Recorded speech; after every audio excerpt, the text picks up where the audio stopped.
Members of the Council, ladies and gentlemen, Madam Speaker. Ng'ebitongole ebirala n'ekya KCCA mu 2021 kyabaga enteekateeka nnamutayiika ey'okutambulizaako emirimu gyakyo mu kuweereza bannakampala. Mu nteekateeka eno bano baali balina okukola ebintu eby'enjawulo wabula bwe bituukidde olwaleero ng'ebituukiriziddwa tebiweza wadde ekitundutundu kyabyo. Ebisinga ebyali mu pulaani byonna tebikoleddwa, ebitundu ebikunukkiriza mu 65 kubanga tukozeeko 35.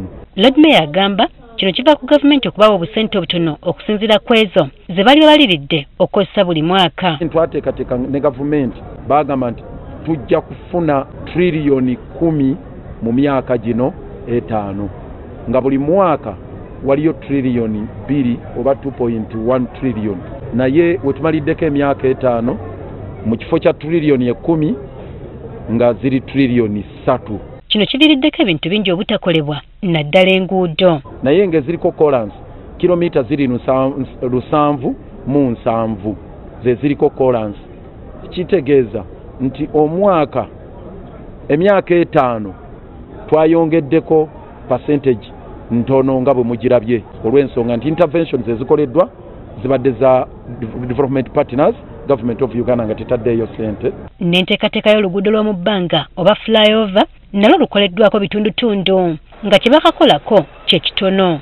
Feezi esooka yaggwa eya Krokotawa, naye feezi ey'okubiri eya Kitugumu tennabakolebwa, Kitugumu Junction, Jinja Road. Project ey'okusatu ye ya KCRRP eyo ya Africa Development Bank ng'eriko $288. Emyalo gye bagenderera okukola bagamba nti nagyo kikyabalemeredde ng'ekizibu kya ssente. Nti emyala emikulu 8 omuli Nakivubo, muli Rubigi, Gundi, Nalubaga, Mayanja, Kinnawataka, Nani ne Nalukolongo ne tubalirira nga jjo kijja kwetaaga $2,200 ne gavumenti n'egamba buli mwaka ejja tuwanga $2,200 okukola ku myala egyo.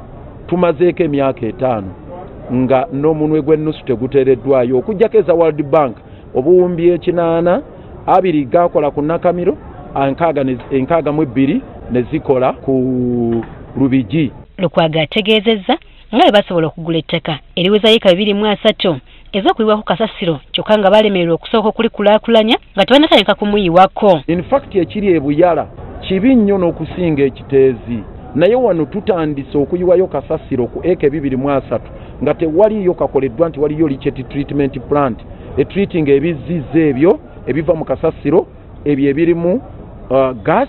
Era ono taleme kwemulugunya ku muwendo gw'abakulembeze abangi gwagamba nti tegwetaagisa. Twebuuza lwaki bakikola ku bakansala bokka ne batakikola ku ba RCC ba-assistant bano bonna 18 baaki batekiniko nabo bangi nabo bakendeere.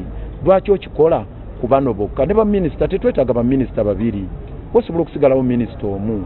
Okusinziira ku Lukwago singa gavumenti ekwatagana nabo ekibuga Kampala sebaddala okusituka okutuuka ku mutindo gwe baagala. Jennifer Kabale agafeeyo ku Spark TV.